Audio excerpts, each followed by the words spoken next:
there, my name is Lindsay, I'm the data coach, and today we're going to talk about building a super survey team. Now, surveys look pretty straightforward on the surface, but actually take a lot of steps to get from point A to point B. So these are the folks that I suggest you bring together to keep your survey project on track and on time. The first person you're going to need is your survey designer. This person should have deep knowledge about the topic of the survey, the kinds of questions your organization wants to answer, and they're going to draft up the questions based on the overarching goals and purpose of the survey. The second person is someone who's going to do your communications and outreach.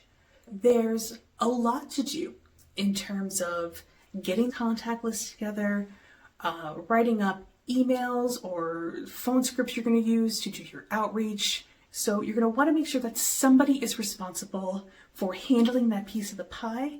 The third person you're going to want is somebody who understands your organization's data privacy policies.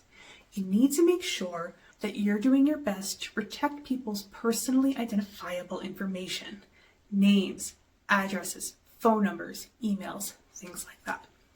If you have never seen your organization's privacy policy, it is probably on your website. Click on that and take a look. But it's good to have somebody with deep understanding of it to run through what you're doing and make sure that your processes align with that policy. The next person you're going to need is, of course, your data analyst. Now, ideally, this is a person who has experience working with quantitative, numerical data, but also qualitative data.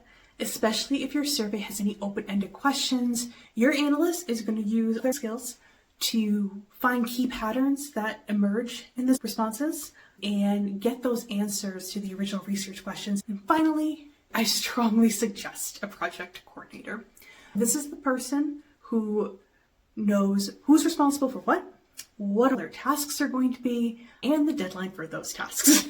And they're going to be the ones setting out the reminders, maybe running the check-in meetings, making sure everybody is where they are supposed to be to ensure that the survey and the results get out on time.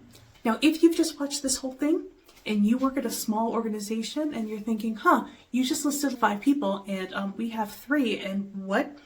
Please don't panic. One person can certainly take on multiple roles.